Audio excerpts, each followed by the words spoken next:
This conference will now be recorded.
Oh,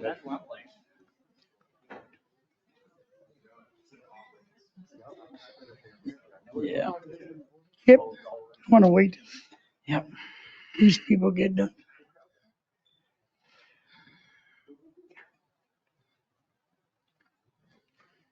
Okay, we'll call this meeting to order. Start with the Pledge of Allegiance. I pledge allegiance to the flag of the United States of America and and to the republic for which it stands, one nation, under God, indivisible, with liberty, justice justice for all. for all.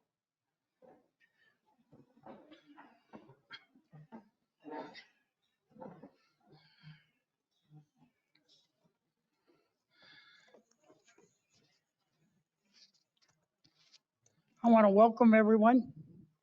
Thank you for coming.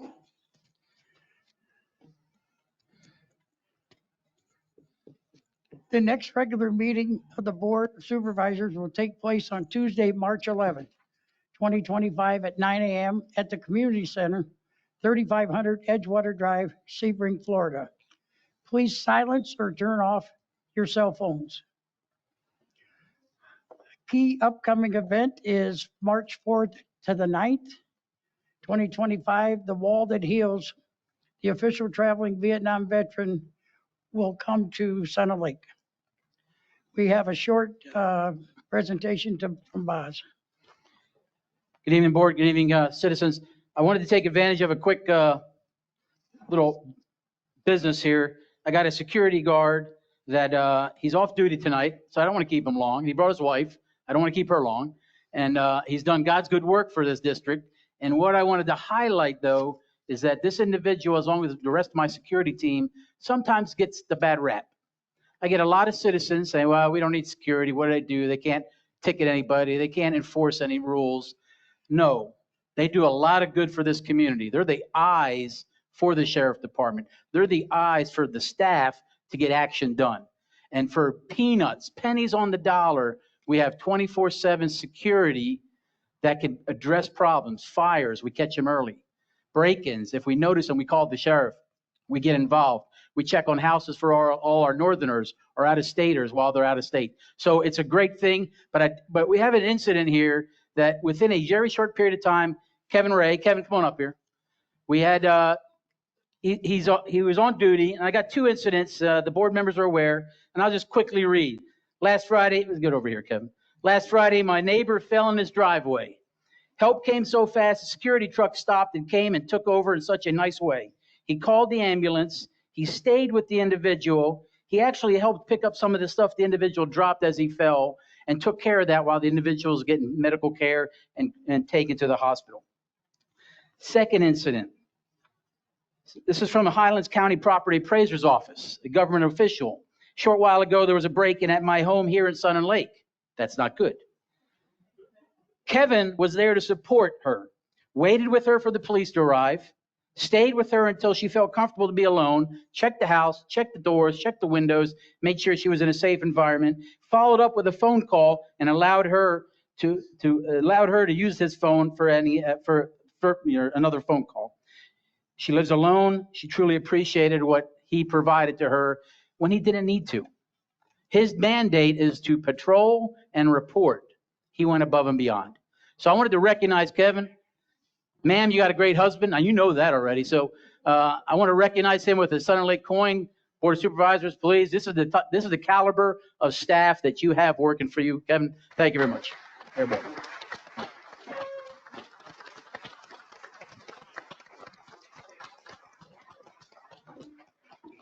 Thank you, Mr. President. The floor is yours. Thank you, Boz. Thanks again, Kevin. Public comment will be limited to 3 minutes and may not be answered by a supervisor or staff member. However, all public comments will be captured for the record and the general manager will address your issue, concerns after the meeting or within 72 hours. I need a motion to approve the consent agenda. Was there any public comments? Oh, I'm sorry. We need public comment. Anybody that has anything that's not on the agenda would like to speak. Go ahead, come on, ma'am. Could you come up here, please?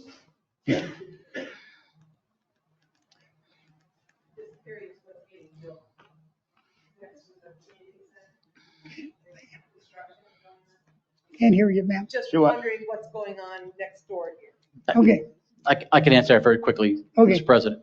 That's where the wall that heals, the Vietnam Veterans Wall is going there. So what we're doing, we're taking advantage of fixing some drainage issues there. That's all been donated by KDL. They're doing the work for the district for free. So we greatly appreciate that, and they're helping us set up the wall area. So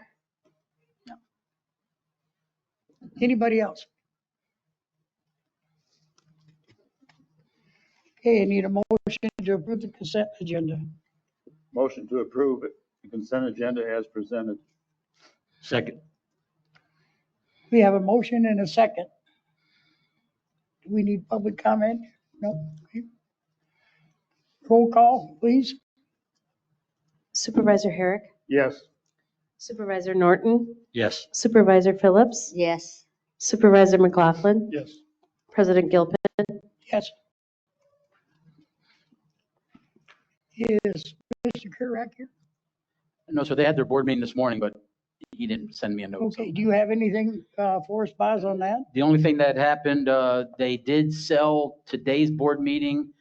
They were trying to sell off 11 parcels that they own in the district. 50 parcels that they own in the district. 11 sold. They're all out west of Cortez. They're all undeveloped land. And so that there'll be a transaction happening. We'll have 11 new owners that will now not be county. And that's the only change from the county. We're working with them to continue, and you'll get an update tonight on the charter changes that we're asking for.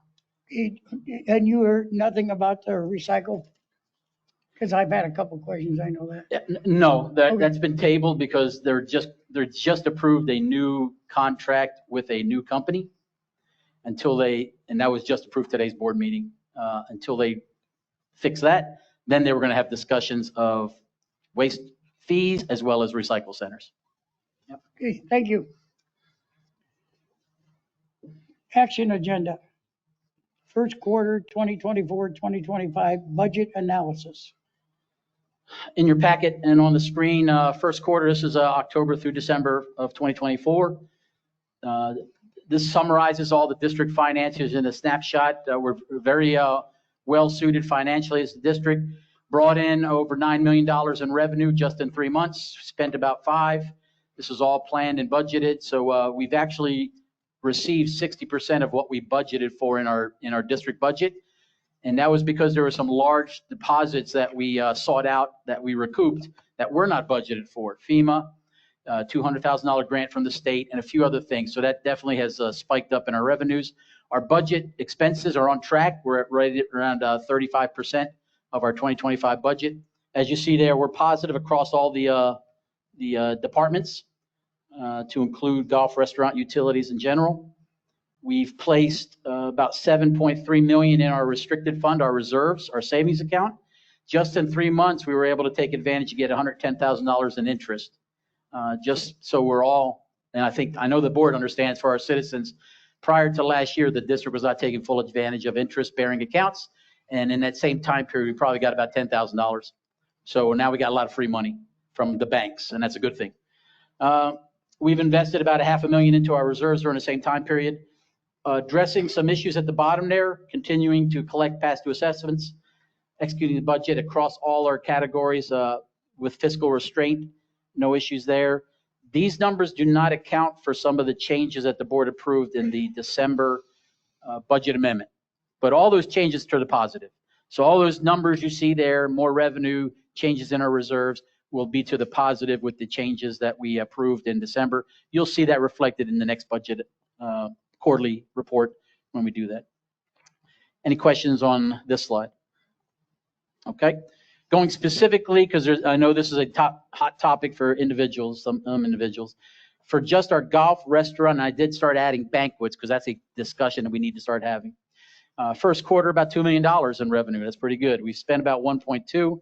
We're in the positive there. Payroll, we're on track. Making a lot of money in golf, about $1 million in the positive.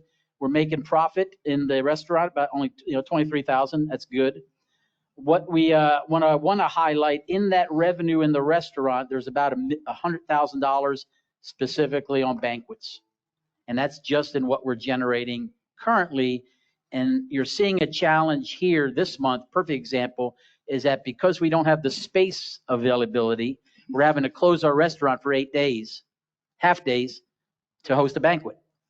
If we had a banquet hall, banquets could go there, make a lot of money, and our restaurant would be fully functional. So that's a perfect example of why going down the path that the board approved will be very beneficial. And doing a good job on payroll management. So across the board, very comfortable where the district stands financially. We're going to continue to monitor. We hold the departments accountable for their expenditures, and we're continuing to find any dime to be collected by any level, federal, state, or county, and we're going to continue that track. So that's all I have, Mr. President. Okay. Any public comment?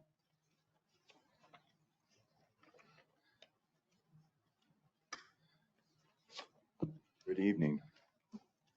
I don't think this is on. Can you hear me? No, not on. I Yes, didn't it think is. it was on. Get closer. Try it again, Mark. Good evening. you Okay, go. that's fine. I do have a couple quick questions. It's Mark Camp for the record.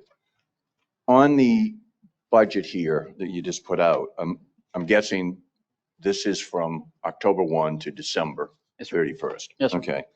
Now, I'll just pick randomly, I'm picking one. Golf operations, you had a revenue of 1.633 and expenses of 590,000, I believe. With a positive, which is good news, a little over $1 million. Where I need clarification is typically when I think of revenue and I think of expenses, then you calculate in net profit, some other things in there. So what does that number of 1,042,000 in the positive actually represent? Because it isn't profit. Sure. Well, it's exactly what it says. It's the revenue collected. What we got to understand is that our golf operation relies on close to $1 million in just membership revenue. That's all paid in the first quarter for many people. That's where we have a large inject of money. Now you're going to start seeing it's going to be focused on just the regular greens fees will start coming now and into the rest of the year. So you're going to see that $1 million positive start ticking down. Our focus, our task right now with the staff is to keep the ongoing revenue from just greens fees, course fees. They're going to focus on that because the train for membership is done. Everyone's paid. They moved on. We can't rely on that. We're not going to sit on those laurels. We're going to focus on how do we continue to generate more revenue. Okay. Yep.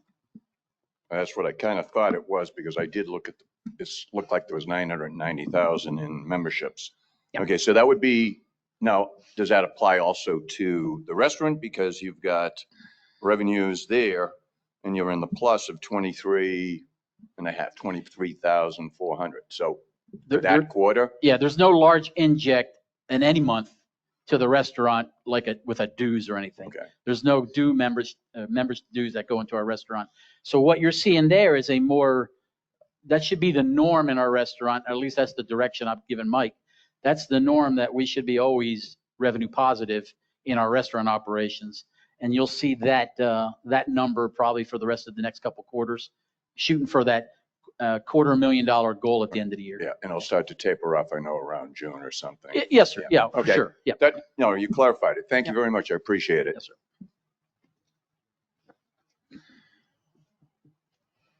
Anyone else for public comment?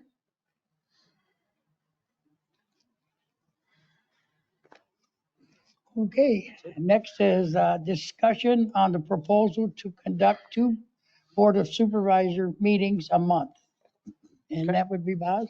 You got item F here. What was directed last month is put together some data points so you all can have a more informed discussion. We sat down with the staff. We put down some financials where this may impact the decision. I know, and we looked on the books, right probably in the early 2023 time period, there was an initiative for 2 meetings a month. In 2022, the board at that time directed to get away from 2, go to 1. And then in March of 2023, the direction was get 1 third week of the month. So that was the direction, because the first one that happened in 2022 was do 1 meeting a month at the beginning, but that didn't work. And then the board directed just have 1 meeting a month at the end. So there is recent history of doing 2 board meetings a month. We reviewed the data, we reviewed the minutes, we reviewed the online videos that anyone can review. And when we put down here, that's included in some of this analysis of the staff. Bottom line, supervisor, you get paid $300 a meeting. You could have 30 meetings or 1 meeting, you get $300. That's a done deal. Yeah, All right, period, yes. Any increase of that, we actually have to ask this county to change our charter because that's baked into our charter. There is no increase. Staff, because we're doing daily meetings or a daytime meeting, everyone here actually, these are all salaried folks except for Melissa. So right now, she's the one getting overtime right now. If we went down the course of more frequent night meetings, my IT guy, I would not have a director running the soundboard. There'd be an IT guy here. So there'd be some charges there. You see that number in there for additional staff. I would not be bringing all the host of characters here unless they're on the agenda or have a topic that they can inform. There's a production of the packet. It's a little bit time consuming and does cost some money of that, but that's what it is.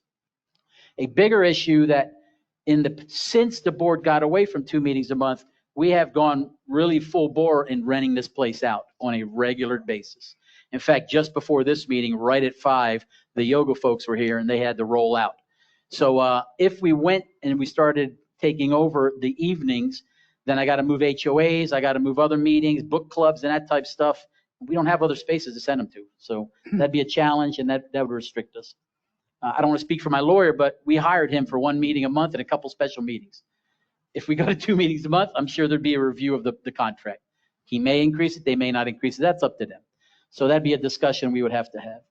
We found that when we reviewed the agendas, the second meeting, even historically, was more discussion, I'll say.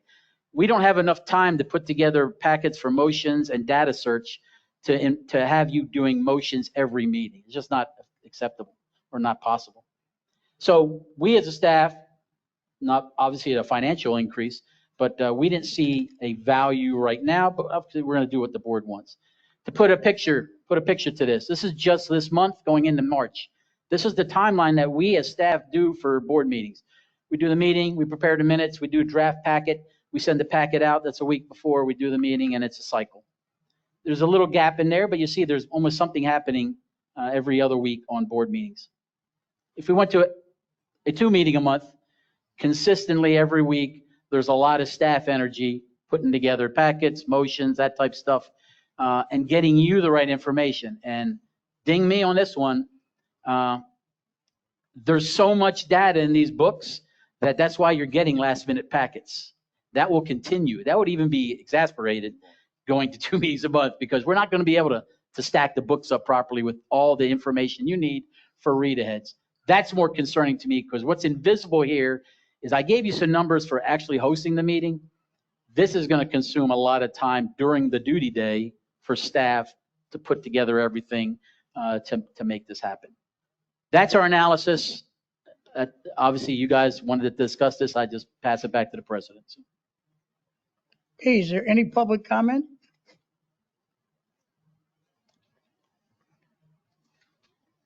Okay, hearing none. Any supervisor comments? I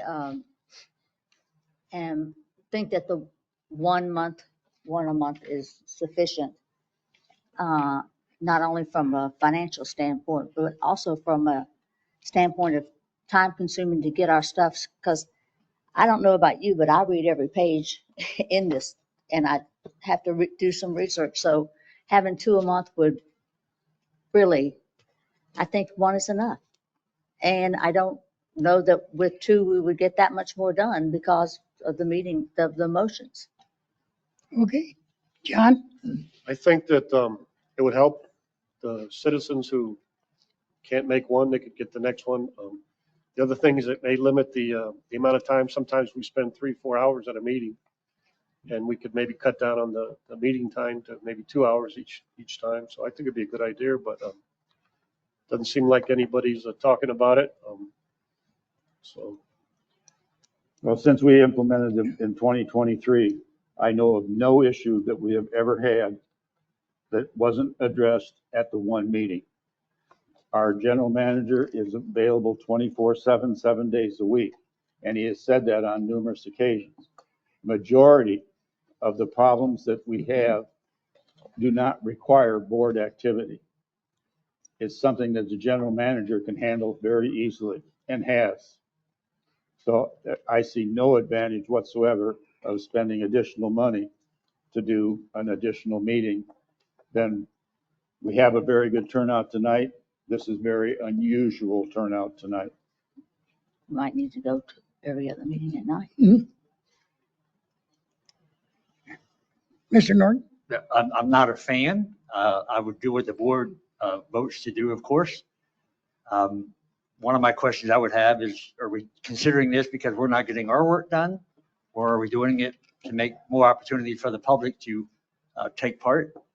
I think we're getting our work done. I will say we moved these meetings to the first week of the month in order to give those guys better time management to get our packets in time for us. We're in February, and no offense, we're 0 for 2. I mean, it's gotten better, but we're still 0 for 2. I just see that being a common issue of not getting the information fast enough for us to properly review before we had a meeting. I think there's other opportunities for the public to gain information. Of course, all these are on video. You can watch them at your leisure. I don't know how difficult that is. I've never watched one. I imagine it's probably not very exciting.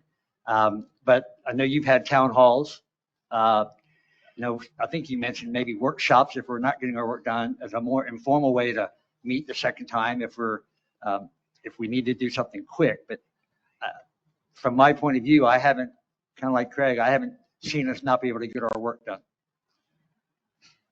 Okay. I'll just throw a few things in here. Apparently, most of you might know how I stand because I'm the one that wanted it. The main reason I want 2 meetings a month is for the people of Sun and Lake. When I campaigned for this job, heard a lot of comments about night meetings, 2 a month, mostly night meetings, but I guess that we've changed to have a few more night meetings. I'm very excited that we have it, but in my mind, it's about the people of our community that has an opportunity to come here, because I hear a lot of people that work, they don't have an opportunity to come. And that doesn't mean, several of them said, I only been to 2 meetings in the last year, but I can't go unless it's a night meeting. And that's so, What problems just, weren't? Okay, I just got a question of you. well, you can have that in a minute, okay? I've had this job long enough. This is my 9th year. We did 2 meetings a month for my first 6 years here. And I saw no problem other than a couple of our employees that were very good, worked very hard to get the packets out and everything. Every city in Highlands County now has 2 meetings a month. And, you know, and this isn't a big deal. I feel strongly about it for the people of our community, but the city of Sebring has 2. Most of them are at all night. There's some during the day. Avon Park has most of them at night. They have 2 a month. I see no reason why we can't have 2. And again, it's not the end of the world, but I've sat around and watched the last few years on what we've spent money on. And I think if we had to spend a little extra money to make it convenient for our citizens, I would gladly spend that. And I don't want to get into what we spent money on. There's no sense of that. But this is something I think we can do. And Garrett's a nice enough guy. He won't charge us that much more. But I just feel strongly about it. It's not life or death. But it's just so many things that we can do. And we've done it for years. I don't know if we've ever had 1 meeting a month until 2 years ago. So it's not something that can't be done. And I'm sure Boz could figure it out if we go to two meetings a month. But now, Craig, did you want to comment? What problems did they identify? The people that you talked to, what problems did they identify by not having 2 meetings a month? You just want to be able to come. Okay, and we're now having 1 every quarter at night. Yeah. And that's, Oz, would you explain the difference on why the municipalities have 2 meetings a month versus what we're doing? It relates to the charter in many cases. A lot of the, well, I know for sure the 3 cities, Sebring, Avon Park, and Lake Placid, they are in their charter mandates. They have to do 2 readings of changes to their ordinance. And to avoid having to do 2 meetings over 60 days, they choose to do 2 meetings so they can read it once, citizens hear it, board members talk about it, they come back to the next meeting, they read it again. So we don't have that in our charter. So that's one thing where they're almost forced. Secondly, their board members, their supervisors are in their charters in charge of departments. The Sebring council person in charge of the Public Works Department and speaks for them and talks to their staff. So when she comes to the board meeting, she's articulating the Public Works and so on and so forth. So you all would be assigned to departments. And that's why they have to have those many meetings, because they're not full-time, but they have to be made aware of that. And the staff briefs them up and they speak educated on those departments. That's, again, not in our charter. That we have to change our charter if we wanted to go down the road. As for the evenings, just be upfront. All those board members are working. It's for the board members' accessibility. It's not for the citizens.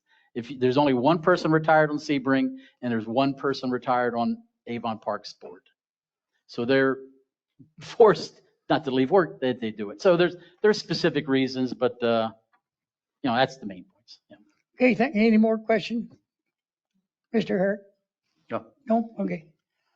Okay, well, I just wanted to say again, it's not the end of the world, but I think it's important for the board and the people that I talk to. We want to have the opportunity, and it's not something that we haven't done in the past. And I don't even know, and I was on the board when we changed it, and I think it was a 4-1 vote. So I don't know why we went to 1, but It was changed. For the record, Mr. President, just to be clear, it was, you seconded the vote to go to one Did I? meeting. Okay. Well, I So it think, was one meeting, Mr. Herrick yeah. made the motion, Now you I seconded remember. it, and then we went to one Now I meeting. remember because, Just want to be on It the was- record. yeah, well, the first time, I remember now because it got to the point where it was going to be 4-1. So I said, let's be nice. But again, is there any, Mark, go ahead.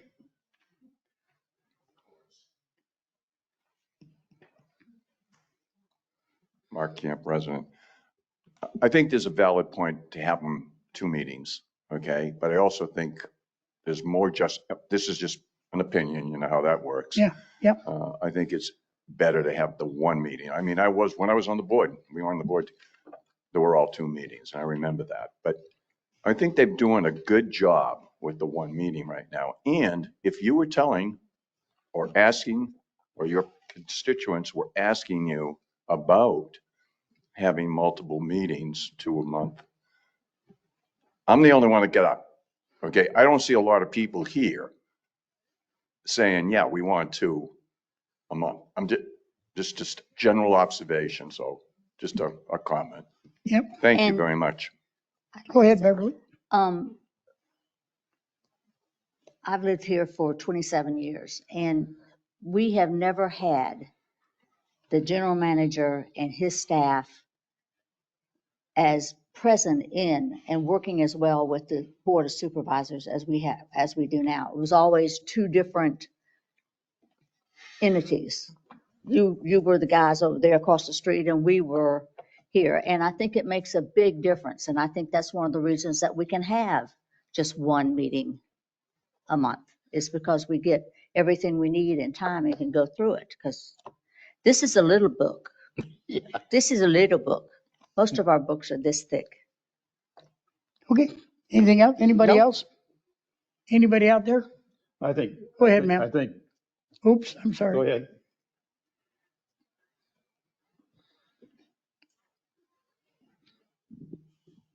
Diane Lang, 5809 Matanzas Drive.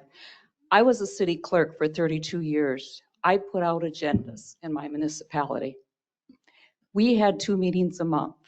In the evening, the first and third Tuesdays of the month was council. Second and fourth was planning commission. 3 nights a week, we had committee meetings of the council.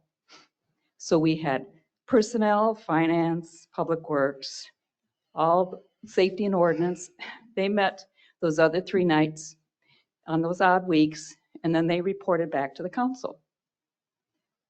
We were also a community of 40,000. I was going to say, where were you from? Sun Prairie, Wisconsin, There you go. the fastest growing community in the state of Wisconsin. We never had an agenda with a packet that was less than 200 pages, twice a month. They were put out on Fridays. My staff worked like crazy I bet you. to do it. And we never, ever discussed having meetings not at night, because the idea was to have it available to the public and accessible and transparent. This is the time you're going to get the most public coming to comment, is in the evening. They're not going to take time off of work. They don't do that. But they will come to meetings at night, whether it's 1 meeting or 2 meetings. Honestly, the size of this community, I can see having 1 meeting, but having it at night. But you do the math, 32 years, 2 nights a week, 2 nights a month. It's a lot of meetings, but I also attended those other 3 nights. So it was like over, I can't remember how, my staff figured out how many meetings I attended in 32 years. I did not get paid for it. It was part of my job. Sometimes I could adjust my schedule. The other staff members did have flex time, so they would leave early on Fridays. I couldn't do that. So, when you consider having evening meetings, there really doesn't have to be an overtime cost, because you can flex hours and work with staff, and everybody loves a Friday afternoon off, or coming in late on Monday, or going to school activities. But again, 2 nights a month is a lot for a community this size, although a lot of them do it. I don't know of anybody in Wisconsin that only meets once a month other than our community, which is 1,700 people. But we also have a lot of working committees where I don't think you have working committees. This is it, where our council would meet 3 nights a week. And it was just part of their job. And they only got $500 a year. So Thanks. sympathy isn't going too far on me. Yeah. Thank you very much. Is there any other comments from the, okay. Yeah, go ahead.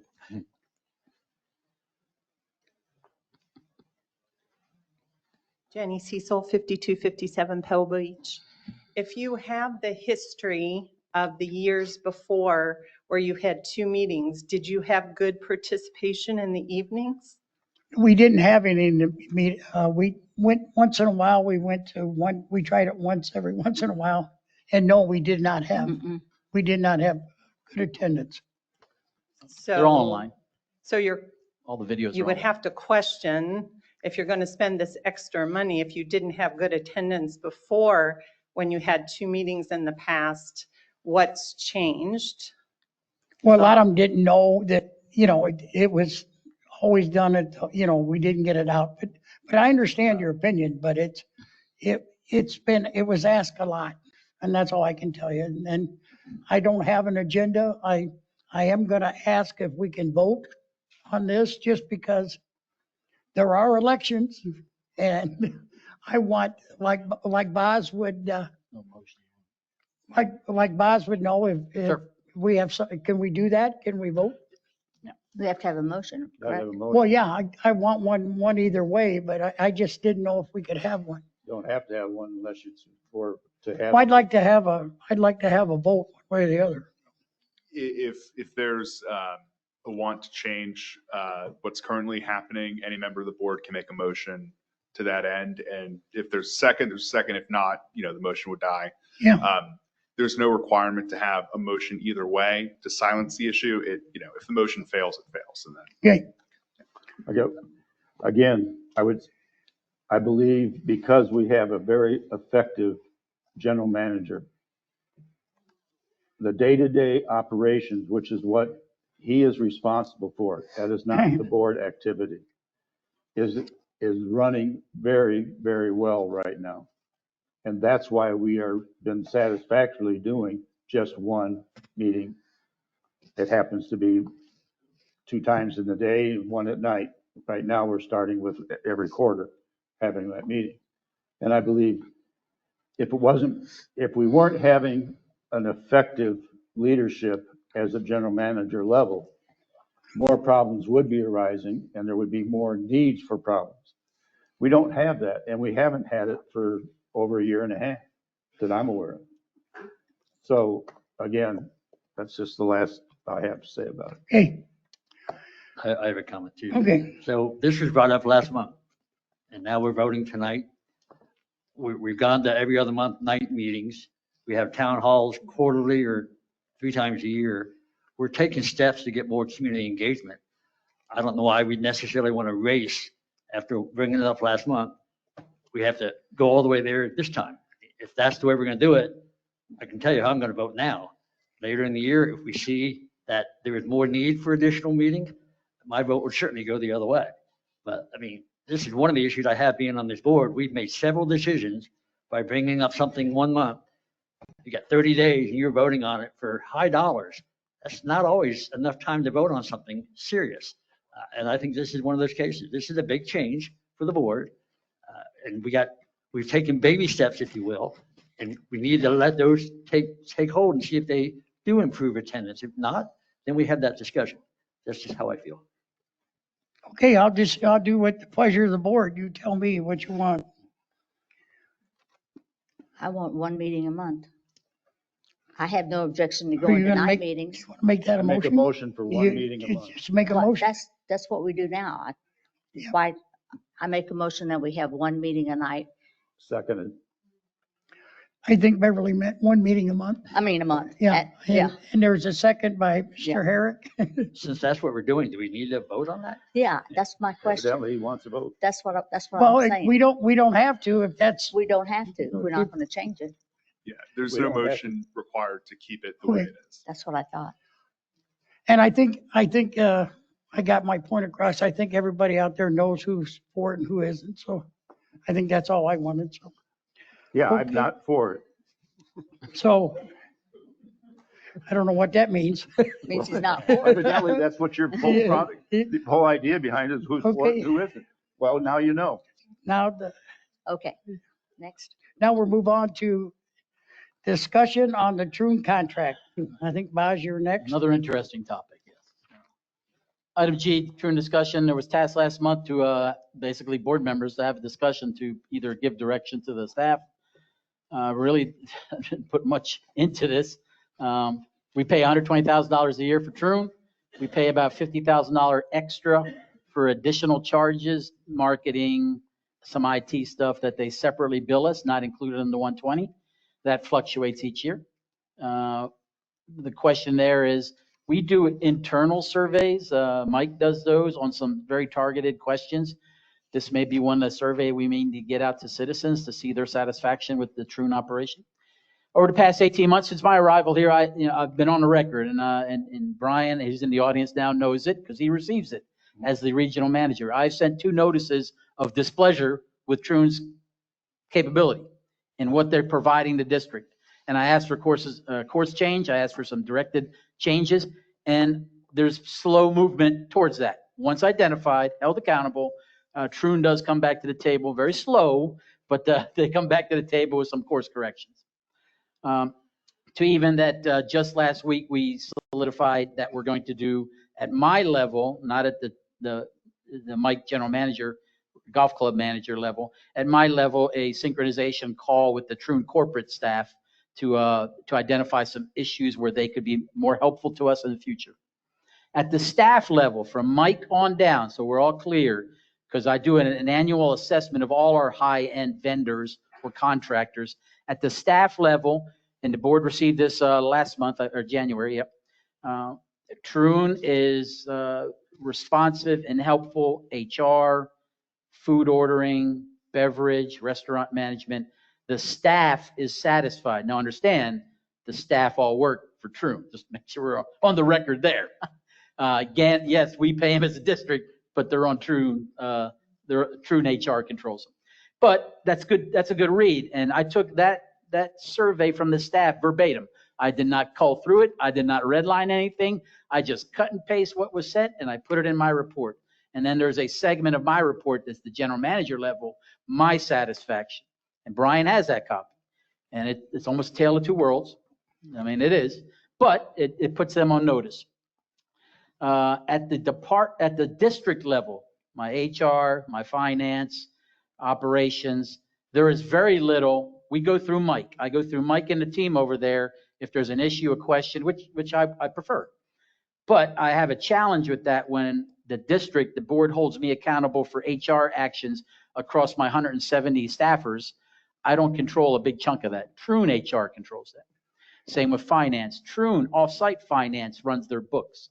So I have to wait for them to close their books, send them over to us, and then we do some analysis here. So there's some challenges there. But again, Brian and corporate have opened up a dialogue where Coral from finance, HR Ariel are able to go one-on-one with those directors in the near future.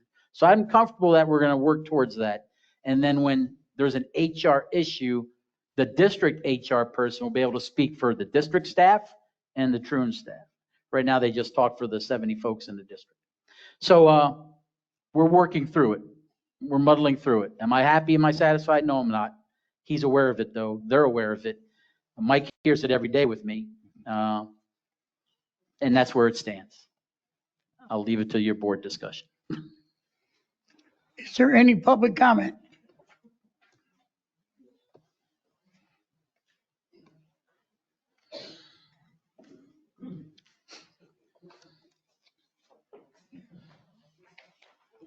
Randy Bauer, resident. Boz, I got to ask you a question. Are you prepared to take over the golf course and the restaurant and manage it from your position now? You know, to be frank, when the district hired me, I'm here to run the district. I was hired to run the district, but with full understanding that there's a few vendors, contractors that run portions of the district. So I came in there with that mindset. Now I hold him accountable. He does exactly what I say and will continue to do that. We have, over this past year, built a staff with that potential, more HR, more finance. We're slowly building that. Now I got IT in-house. We're building the team. Could we do it tomorrow? Sure. It'd be painful. We could. But I think I would prefer to press them and hold their feet to the fire and then see them succeed or fail, honestly. But can we do that? Isn't it hard to manage with 2 layers of management? Sure, sure. I mean, that's got to be a horrible job for you, actually. But it's challenging. Okay. That's the same as. I like a challenge. Okay. In 6 months, would you be ready to take it over? I mean, I think we got to know. Yeah, I mean, the reality is we're not going to save any money, if that's what you're asking. No, I'm not. talking We are about not saving going to money. save the I'm saying that $170,000. My feelings is, and I've been I'm on the MJ board, I'm on the golf committee, and I meet with these people all the time. And my challenge is that who do they listen to? I mean, when I go to a golf committee meeting and I say, we got this, and this wrong, we don't really get an answer until somebody from the board of supervisors says something to them, and then they change it.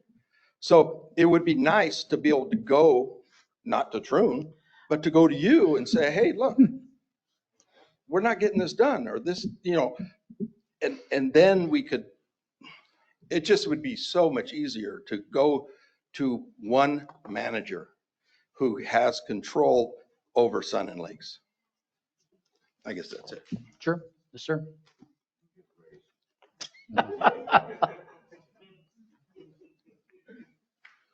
Anyone else?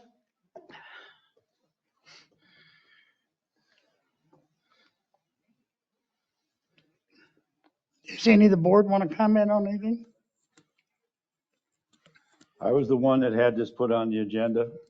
I've been on the board now. This is my 5th year. I've got 1 more year. Since I've been on the board, and even before I got on the board, I have not been satisfied with the performance of Indigo. 3 years ago or 4 years ago, we actually took things out for bid, and it came back. At that time, there was a couple of other management groups that looked favorable. But right at that same time, Indigo was bought by Troon. Troon's the largest golf management group in the world. So it would appear like maybe we'll start getting something done the right way. I have seen very, very little support from Troon. We still have the same problems with Indigo that we've had, in my opinion, from the get-go.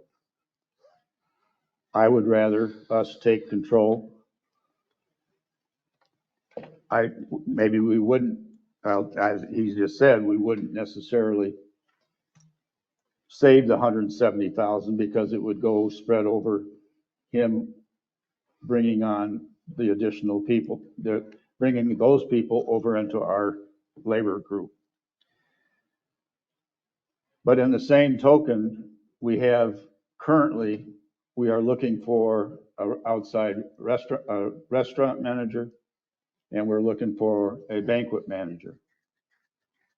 Well, that tells me right there that we don't have the right people in place in order to satisfactorily start this initiative of a new banquet facility. We want to get a true restaurant, and then we also want to have a pub. And if we don't have the right people doing it from the get-go, our chances of success, in my opinion, are not very high. We have a 6-month window of if we give Troon notice, that we are no longer wanting to do business, we have 6 months. During that 6 months, which is right now, we're in peak season. We would get through the peak season and have probably an additional 3 months to get the new team in place to be effective when we have, quote, our next busy season. I hear what Boz said, that we are seeing some movement from Troon. And that's basically what we always see, some movement. But we never get satisfactory, in my opinion, performance from them. And to continue down this path, it just seems to me like if we continue to do what we've done and expect a different result, it's probably not going to happen. So it's my opinion that it's time to take the reins, have him starting control. The improvements that we've seen already is only because of his involvement over there, directly talking to those people. It isn't something that magically has happened from Indigo, because it's the same thing over and over. So, Just for clarification, you're saying that you want no management company? I want no management company. We've got all kinds of, there's several groups, several courses here in our area that don't have management groups. Correct. And I believe we can manage it ourselves. We don't need another group. And if I'm wrong, then we'll find that out and we'll go find a management group that says they can handle it. Because right now, as far as I'm concerned, we don't. Anything else, Mr. Hurd? That's all for right now. Okay. Any other board comment? I can add that I've been on the board for a year and a half. Several people on this board and one who's no longer on the board all told me, if it's not Troon, it's nobody. In other words, there's not another company out there that can do it. So that leaves one alternative, us to do it ourselves. While he's built a good team and he's a strong leader, my vision is we're not there yet.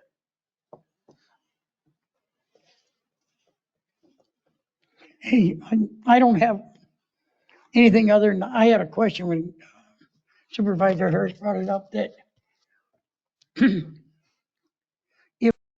this banquet facility, what is, and this is for you, Brian, I'm not sure,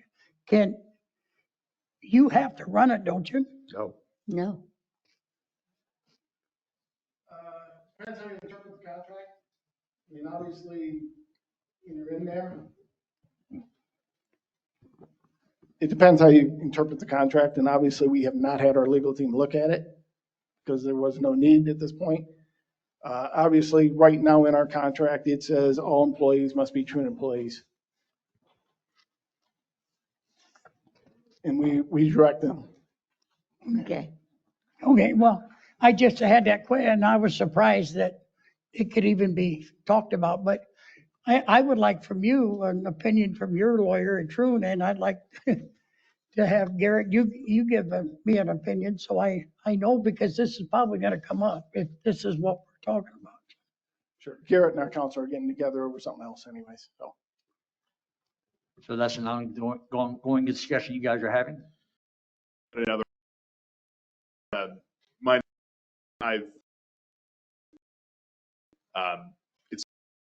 it doesn't provide for any additional space. If we added a banquet hall, probably likely need some sort of amendment to the contract to provide for that, but I'll look into it and I can report back.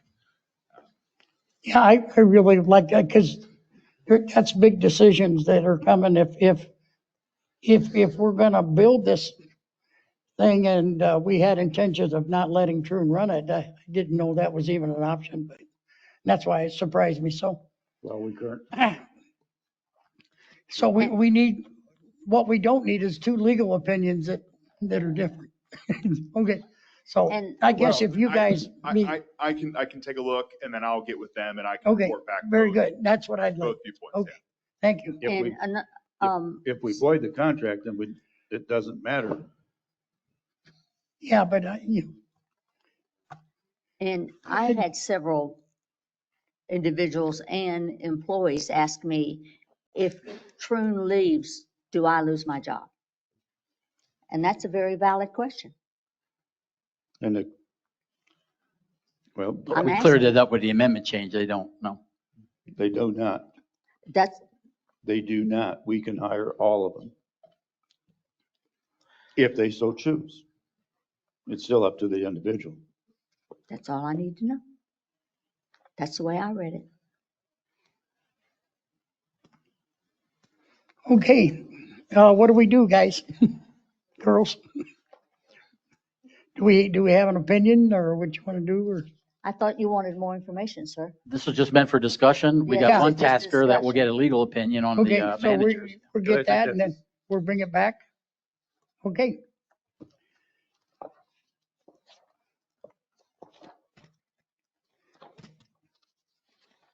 Okay. Okay, the next item is discussion on the addition of the annual assessment to the county tax collector, uniform method of collection. Possible motion to approve if the tax collector's contract.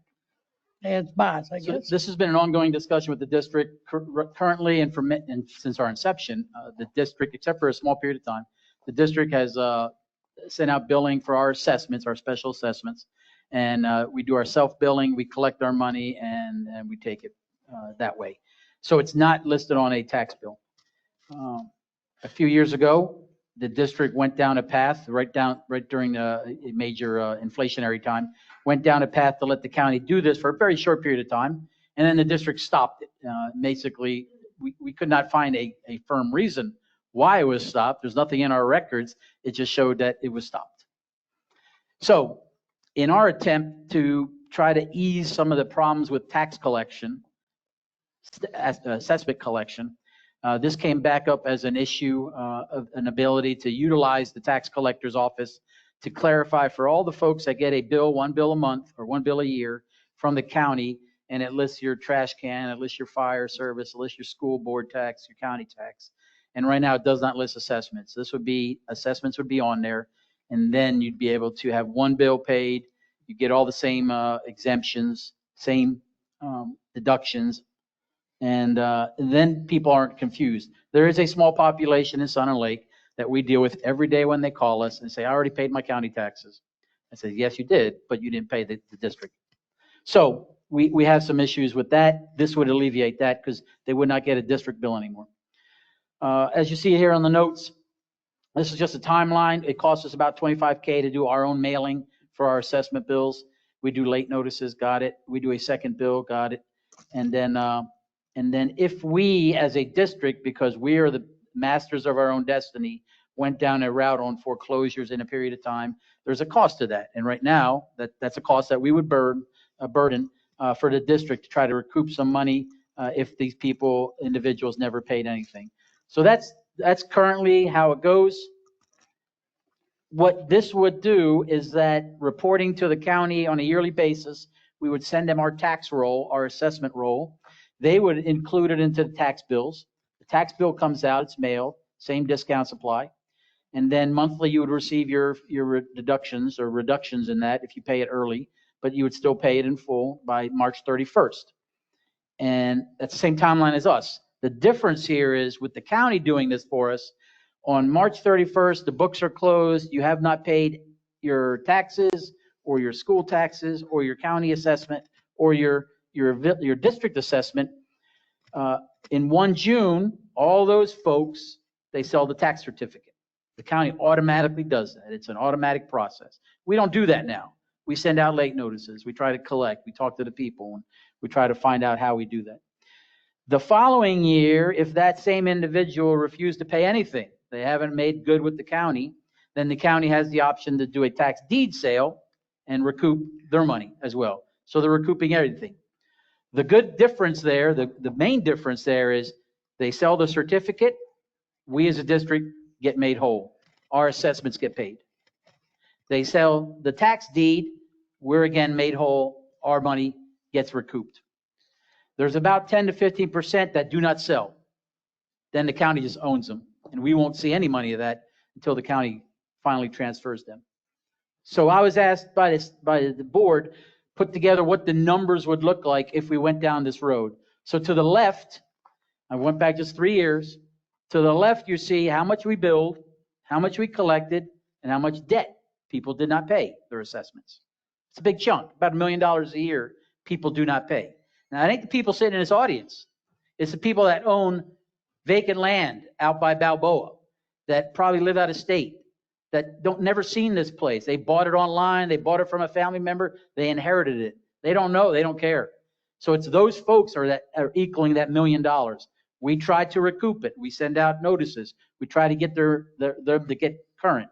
As you see, it's pretty much a constant. About $1 million a year is just debt that's on our books, and we try to continue to collect. So over just this 3-year period, we got $3.4 million in debt in the district, solely based on people not paying assessments. Now, we have an out.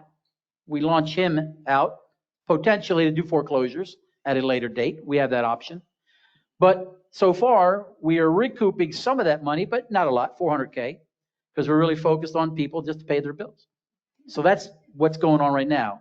If we went to a uniform method, the right side of your screen, it's as simple as the bills go out, people pay, and in June, we would get our money back. If they did the tax certificate, we would get our assessment money back.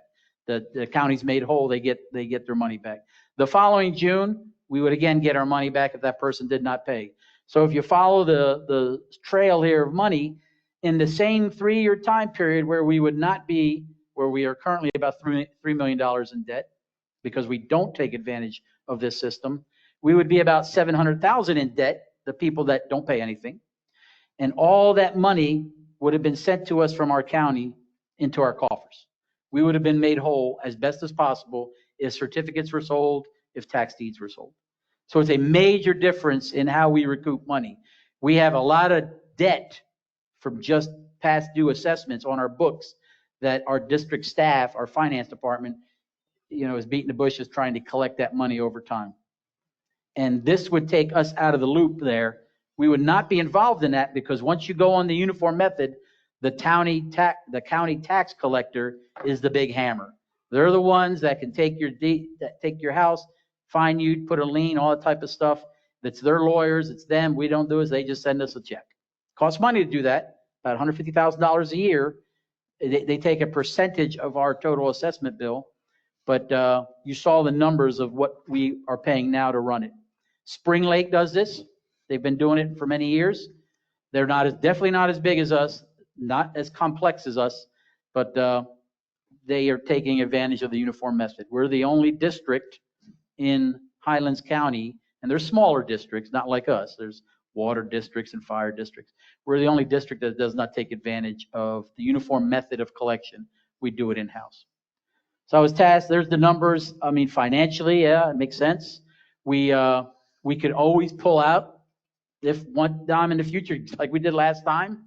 If we don't like the service, we don't like the quality, we don't like the billing, we could renege from that contract and pull out. And the tax collector, he'll deal with it. But it would definitely help us financially.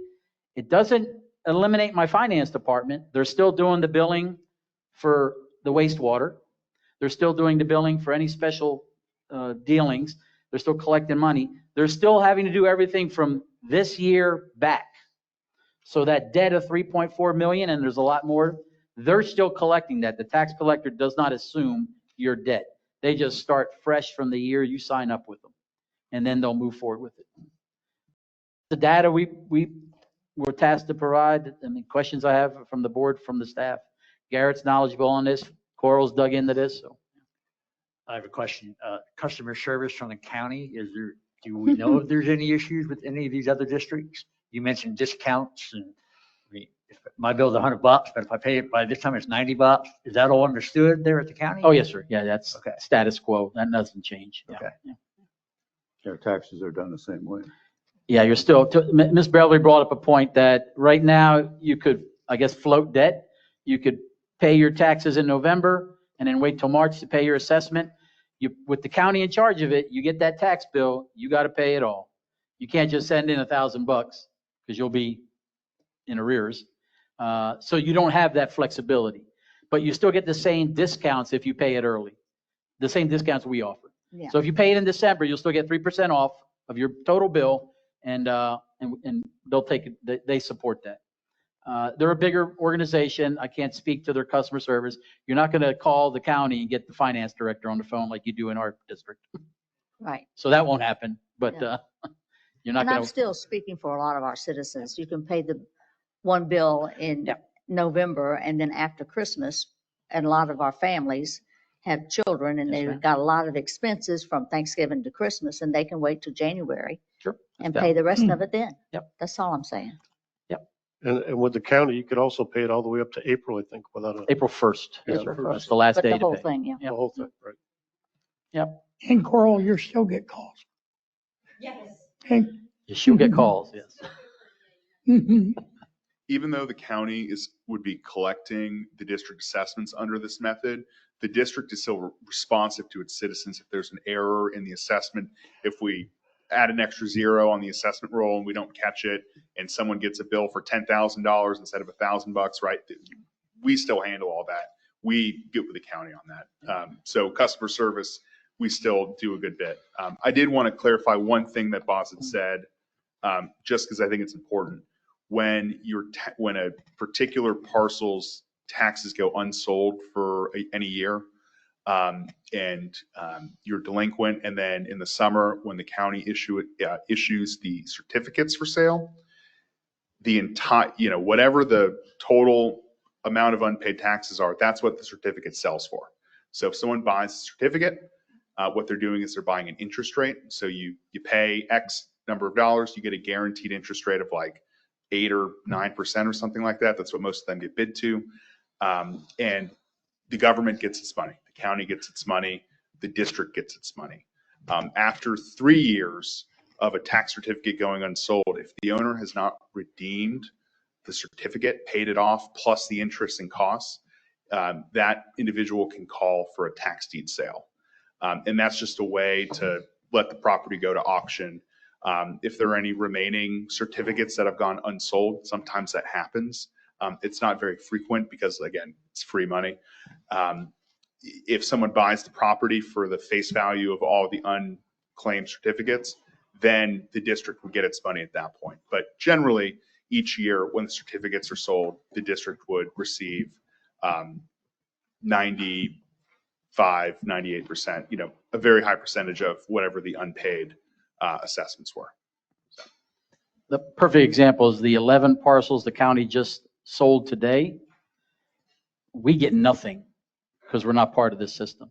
So we would have gotten close to $18,000 from them just selling those 11 parcels if we were part of this system. But we're not. They don't pay our assessments. They collected all that money to make themselves whole and to make profit. If we were part of this system, anytime they sold those lands, especially in Sun Lake, I got a list here of 60 in Sun Lake they're trying to sell, we would get made whole. So that's a good thing to be part of this system. So. Okay. Any public comment? Come on up.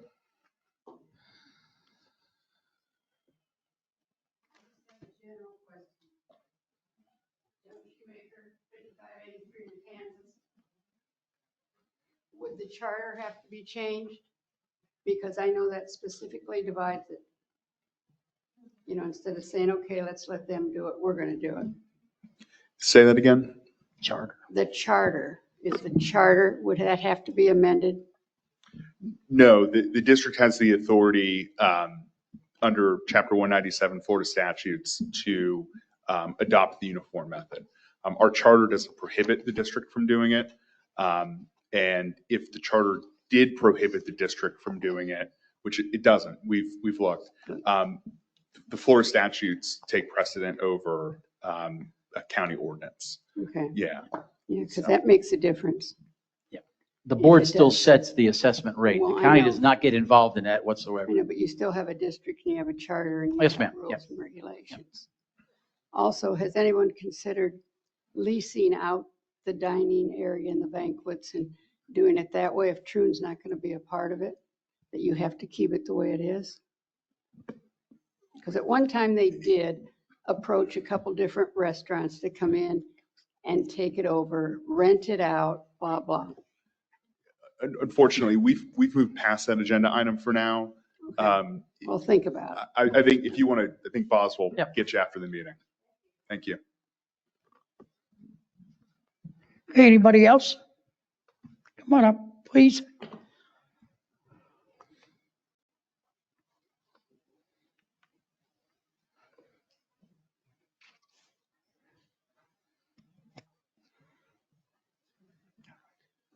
Good evening.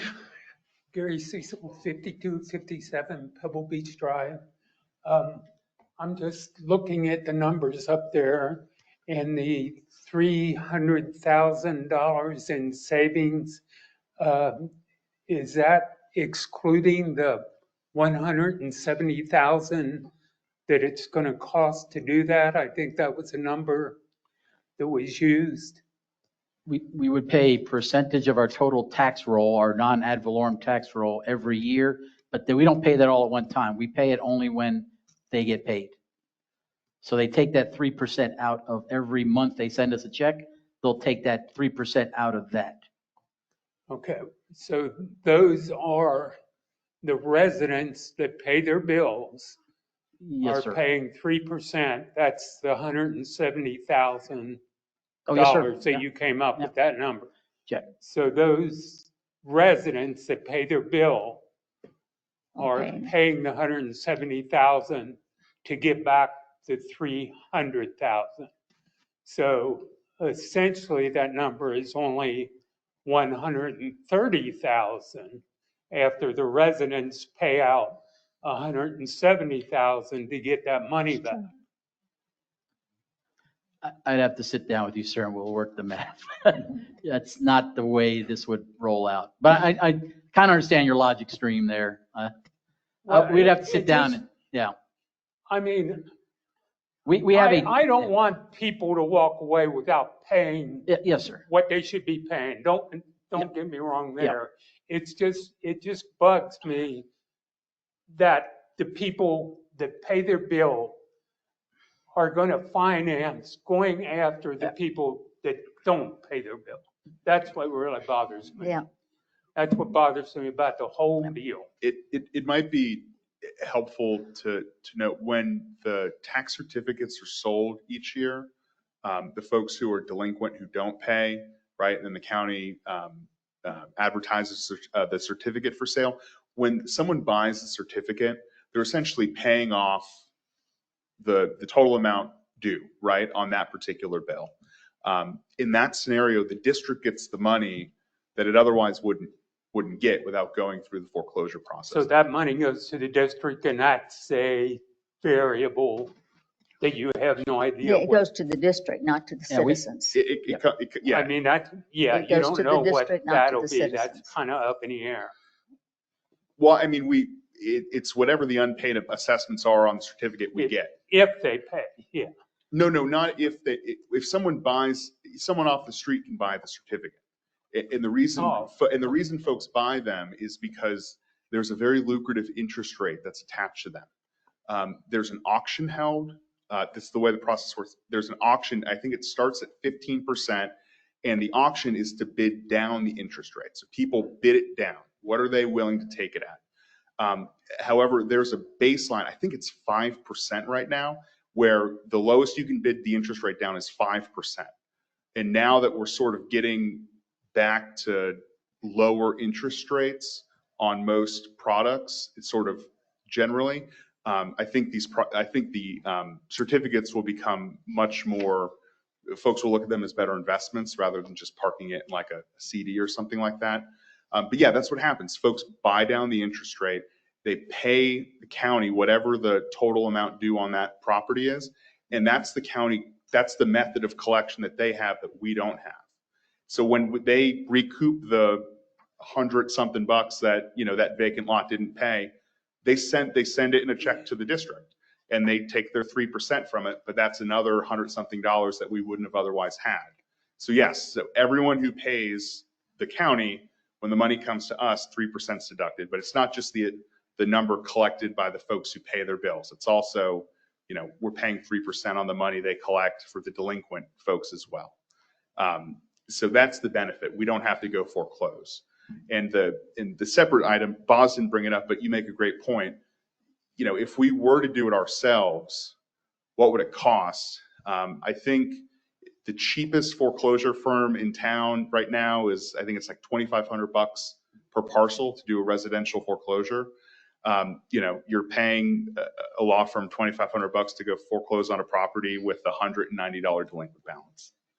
And that's the issue. It's so cost prohibitive. And there's no way to recoup that from Yeah, the owner. you can recoup it from the foreclosure sale itself, but there's no guarantee that anyone's going to buy even a vacant lot for that amount, because after filing fees, that's $400, attorney's fees $2,500, recording costs, it's another couple hundred.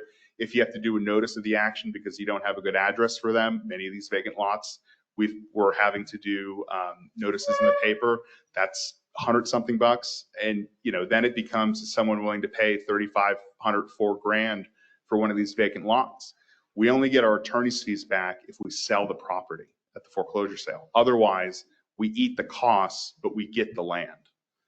And then it's a question of, does the district So want to? again, it's all variables. Yeah. There's no way to go. It's all variable. So that's a long-winded way of saying it's, But the only known factor is the 3% that you're putting out there, that it's going to cost us, the residents, $170,000 to go after the people that don't pay their bill. I'm sorry, that just kind of. Any other public comment? Any comment by the board? I think that everybody else is doing that, and it's a way to get your money back. I think we should take advantage of it, and otherwise we're going to lose the money. I think it costs a lot more to hire an attorney to get the foreclosure done ourselves, and at least we'll get a partial payment.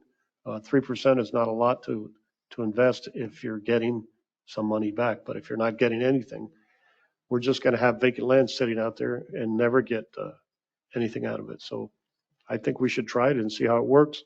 We're talking about several $100,000 a year we can get back. Okay. Anybody else got a comment? Supervisor McLaughlin, would you like to make a motion? I'd like to make a motion that we take advantage of the uniform method of collection for non-ad valorem fees. We have a second. Oop. Correction. What we're needing a motion on, you all already approved The resolution to do this. What we tabled for further discussion is to approve the agreement with the tax collector. So that's the motion we need tonight, because once you approve the agreement, then those two products, we can take to the county and say, make this happen. I'd like to make the motion to approve the agreement with the Highlands County Tax Collector for our ad valorem assessment collecting starting in 2025. Do we have a second? I'll second it. Coral, is that you now? That's me. Oh, no, there's Melissa. Supervisor Norton, Yes. Supervisor Phillips, No. Supervisor McLaughlin, Yes. Supervisor Herrick, Yes. President Gilpin. Yes. Add-on items. Do we need to make her the board secretary? She's still, until we switch, so we're good. Oh, okay. Yeah, she was appointed last year. We haven't changed anything. We didn't do anything on the No, last sir. part. Yeah, we haven't changed her. That's why she's still doing Okay. it. Yeah. Petitions and communications. The only thing in your packet, we did get a follow-on communication from, who is this, Magnolia? Yeah, Magnolia Yes. Place. They greatly appreciated the streetlight project that we did for them. Very happy. It lighted up the whole area. So now we're moving into other areas. So just thought it was interesting. This came from the HOA and the residents signed it. So it was nice to see that come in the mail. So. Let me ask you about, was that done according to the original design, or did we actually use less lights? We use less. We spread them out a little bit, so when we readdress them years from now, we probably need to add 10 more lights. But they're happy. But they're very happy because it's got the right light density that it needs, so. Okay, staff reports. General Counsel. Yes, so I have a few items just for a general update. Our office's efforts on the Phase 5 bond foreclosures, those are the foreclosures we're doing pursuant to the agreement with Auckland Pastures. Those are all proceeding very nicely. We've already have gotten about a dozen defaults in those cases in sort of the first batch that we filed. We've only had one case become contested, but that case is going to resolve where the defendant in that case is going to sign a deed in lieu to Auckland, so that case should last more than a few weeks, which is very good to hear. So far, I think we've still only filed, I believe, roughly 15 to 20 cases. I have to look at the list.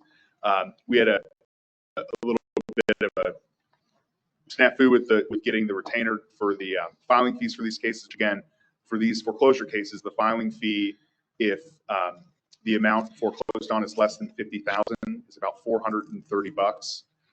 With recording fees for the Liz pendants, it's about $450. Above $50,000, it's $920 per case. So by the next meeting, we should have our second and third batches of those cases filed. But we're making good progress, and we talk to Auckland pretty much every week about those matters. Boz and I had a very productive meeting with Raymond Hornick today at the district offices to discuss all the various happenings and matters we have going on with him. It was a productive conversation, and we'll have more to follow. He just outlined a few proposals that he has coming down the pike with respect to some of his land out in Unit 12, and we'll have more on that later on. But it was a productive conversation. My office is reviewing several form agreements that requested BOZ and district staff, everything from basic waivers all the way up to agreements with our vendors. The hope is that we can simplify these products so that folks don't feel overwhelmed when they get handed a big long waiver and they're asked to sign it. I think BOZ made a good point to me that it turns some folks off from using district facilities when they look at something they don't understand it. So we're going to try to work those back up to make them clear, to protect the district. And of course, before we implement those forms, we'll bring them back to you all for your consideration and review. I believe the district received a settlement check for the Avanti Mueller case. So that came in, so that matter is now finally resolved. There's nothing left on that matter. And I also left for you all a brief memo pursuant to the discussion at the last meeting on sort of the initial steps of what it would take for the district to become incorporated into a municipality, and a brief outline of sort of the steps at the board level. How many meetings would it take for discussion, consideration, put out for RFQ for a consultant to put together the needed materials.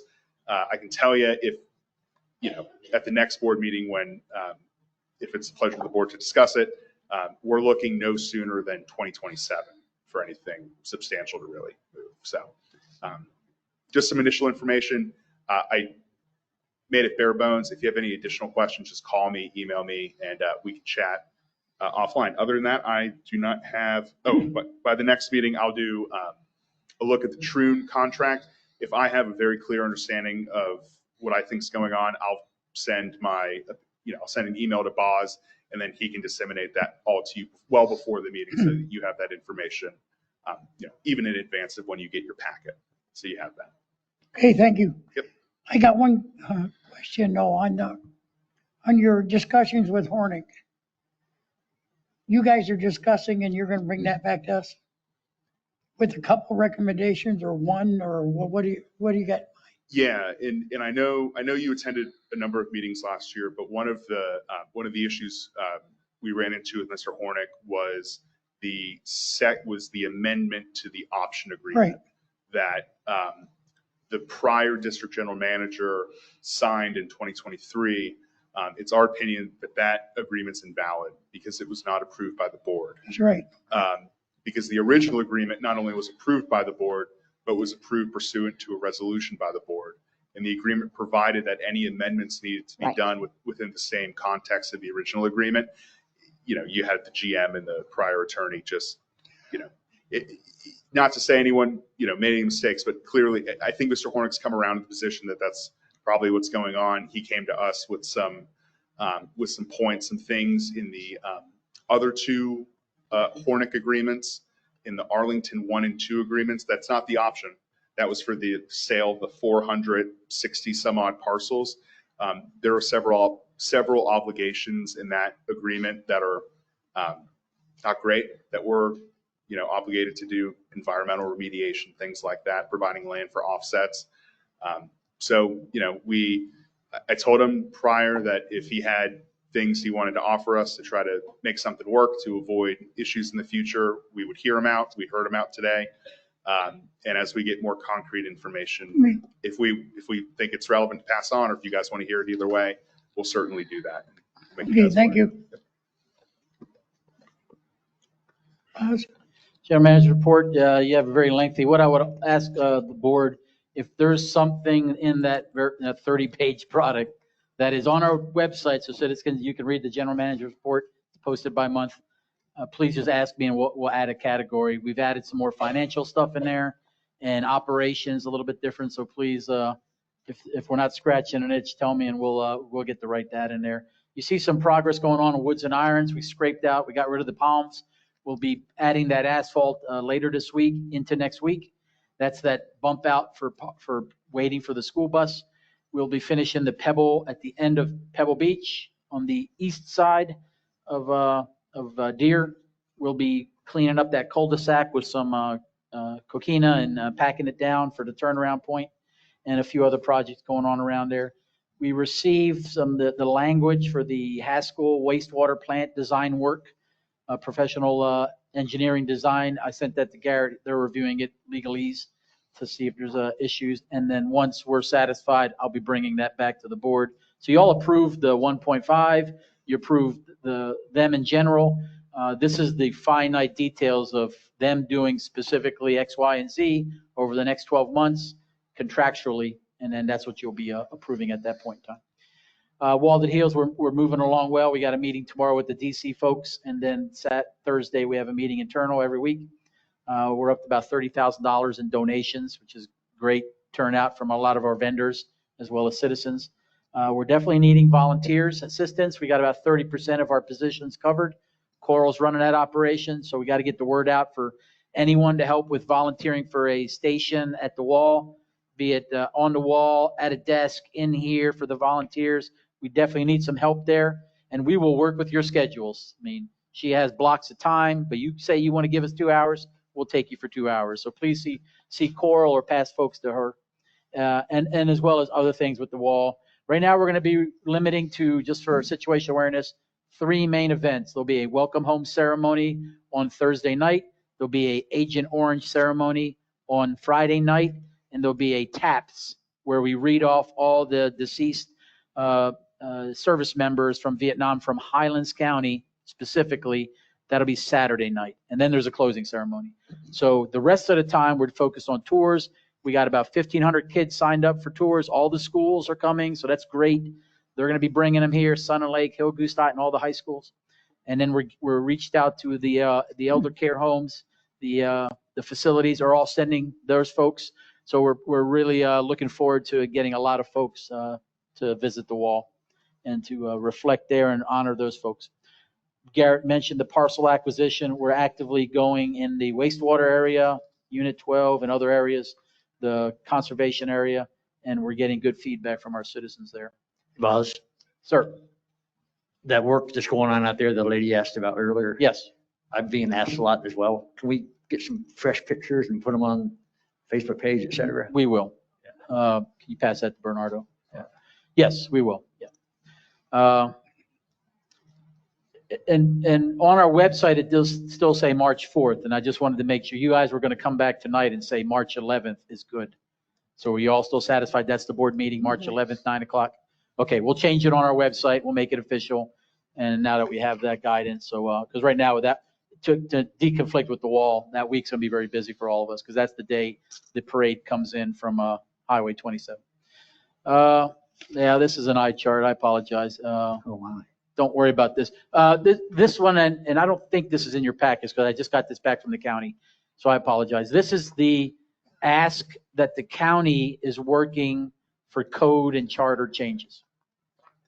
So what I owe you, and I just got this back from legal, I'm going to get it to Garrett. We're going to put it in our language because the county has asked us to put it in our language to ask them to change it, and then they'll just go through their process. Their county attorney didn't want to put their language into it. So, and it was really, if there's something, we'll get copies of this to you all, I apologize. Well, if there's an additional topic charter-wise that you're wanting us to address, let's all do it at one time. So that you can read, we're talking about permits, requiring a Sun and Lake permit before anything can be done, lot clearing, driveway permit, they need to start with Sun and Lake. Items in the right-of-way, that's an issue we're having. Property maintenance standards. So this is having very specific language that if your property falls in disrepair, and we have very broad categories there, broken glass, broken windows out in the front, trees are falling down, your fence totally collapses, then we have some code power that we can influence that.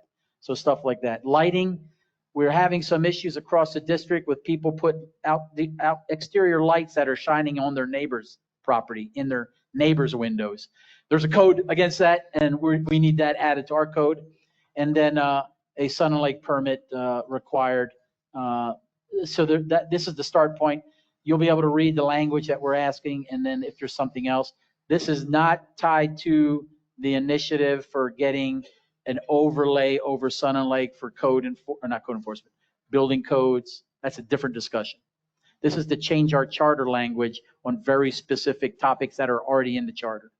That whole discussion with zoning and building codes, that's a separate discussion that I'm having with the county and the planning and zoning folks. So we're still working on that. Over 25 and K more, everything's budgeted, just so you have situation awareness. Everything was the usual bills, the power bill, the insurance bill, generators that broke during the hurricanes and we repaired, so stuff like that. So nothing out of the norm, nothing I need board approval on. You already approved this based on the budget, so it's already in the budget. You were, sir, I'm sorry. Turtle Sanctuary.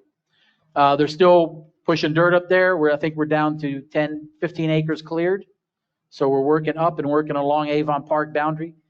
Yeah, we're still clearing it, so the state folks come back and validate it and then take it to the next level. And it's still on the back entrance coming in? Oh, yeah, on the northern entrance. On the northern Yeah, entrance. you'll see a very small entrance from Menorca because most of the work's happening further back. Okay. We did our environmental survey. We're good on that. And we're just continuing to clear cut a little bit so we can bring the state folks back here. Yeah. Okay. Sir. You mentioned the $30,000 donations for the wall. Yes. What is our portion of that? How much are we invested in that? No, that's donations. That's I know. cash. I know that's what donations we got for it. Oh, what How we've much spent? How much are we spending? Oh, we've spent 15,000 so far. 15,000. Yes, sir. Yeah, and on our major expenses, there's a payment to the wall for them to deliver it to us. And then some of the pipes we bought for this, they did the labor. So yeah, we're still definitely in the positive. We're not going to get to a point where we need to utilize district funds for the wall. We're going to have plenty of citizen support on that, or vendors that are donating. Got nine major vendors that did the most of that donation. A lot of our corporate vendors that we deal with all the time, they came up very quickly. So nothing on the golf minutes. You all saw the minutes there. This is across my departments, all the main initiatives, just so you're aware. We're plugging away. Something you'll see next month, and the citizens will start seeing throughout February. We've taken the app. If you all have our app, if you look on our app tonight, you'll see that there's an opportunity you can hit start a request.